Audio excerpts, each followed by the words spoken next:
Welcome to the next in the series of Solid Solutions webcasts featuring the functionality of SolidWorks. In this video we're going to outline some of the tools that are available to mold tool makers for creating core and cavity inserts and mold tools.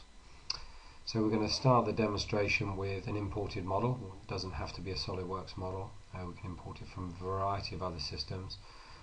This is a wall mount for an electrical socket, and the first thing we're going to do is have a look at the top here where we've got our mold tool toolbar.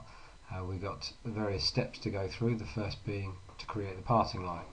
So we can just specify the direction of the pull of the mold, where is it going to be split, what direction. We can analyze the draft on the component as well, so green draft is positive draft, red is negative or in the opposite direction. Anywhere where there's yellow means that there's draft required, and anywhere where there's blue, any surfaces that are blue have both positive and negative draft on there, so it's straddled. But this allows us to check the part, check for any undercuts, and we can see straight away we've got an undercut under here, so we have to worry about that a bit later on. That's going to have to have a side core in there.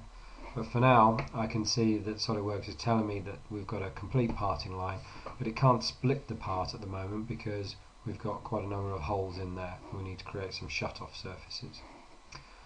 So we'll accept that as the parting line.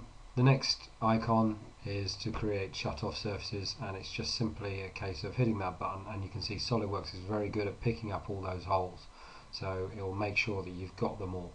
And it's given me the green light here saying the mold is separable into core and cavity. But some areas around here we do have quite a complex area around here. We don't want SolidWorks just to throw in a patched surface in there. We want to make sure that it's going to use the surrounding faces to patch up that hole. So we've got the options on there on this nice easy to use call out, and we can do the same where we're going to need the side core around here as well. So when we accept that, you can see that SolidWorks will do a great job of filling in those gaps for us. And now what we need to do is to create a shut-off surface around the outside. Again, just go to the next icon along, and here we're going to put in a surround surface of about 25mm, something like that.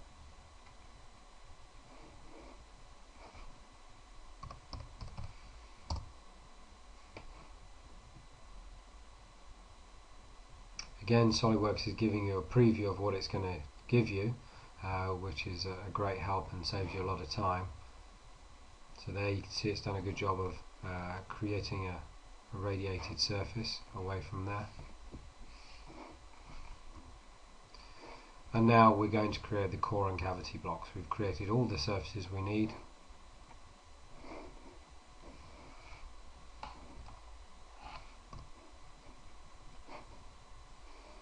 So I'm just going to sketch a rough block around here.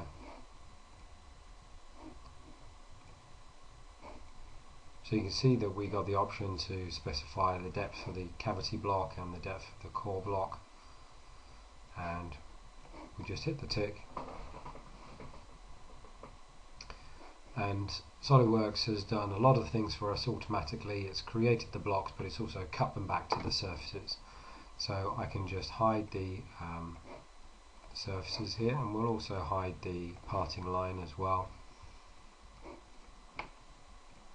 And here we can see the core block with the parts sitting in it. If we just hide that component, you can see SolidWorks has done a really good job of creating that block for us.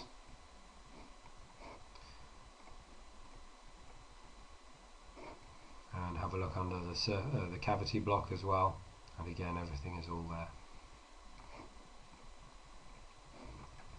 Okay, what we need to do now is to look at creating one of the side cores here to create that undercut feature. So I'm just going to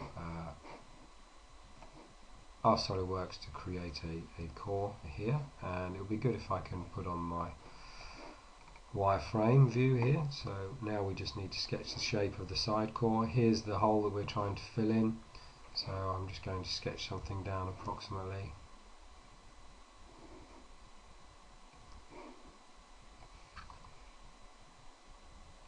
Now, just to make sure that this side core has got draft on and the draft is nice and symmetrical, I'm just going to put on a quick relationship here. So we've got equal draft on both sides. And now I'm free to sort of move that around. And I think that's probably about right.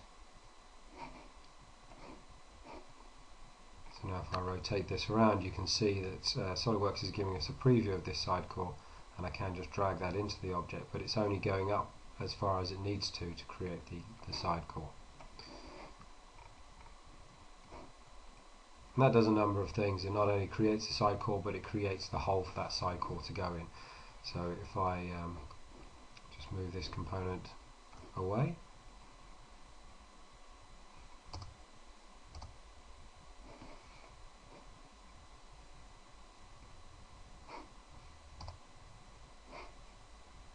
there we can see we've got the side core and the hole for it to go in around here.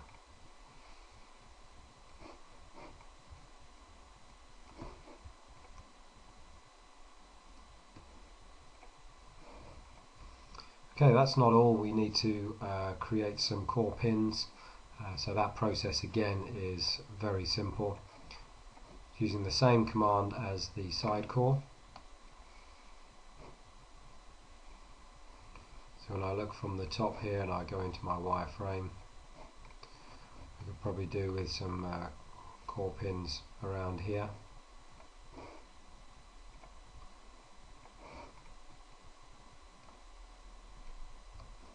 So I'm just copying these edges and maybe around these areas here as well.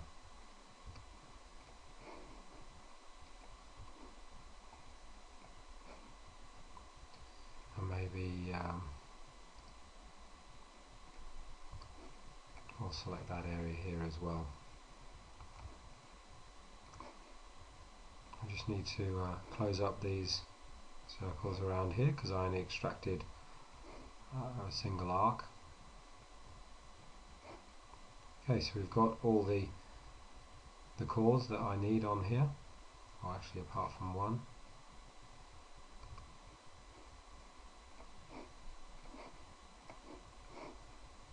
And then I can just drag those down, and within seconds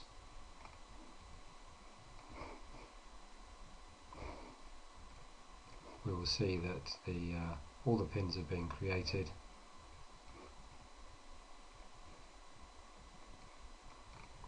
With the correct forms on the end. And then all we have to do is to put the shoulders on there. So you can see that SolidWorks is very good and very quick at creating core and cavity inserts. Let me just explode this view again.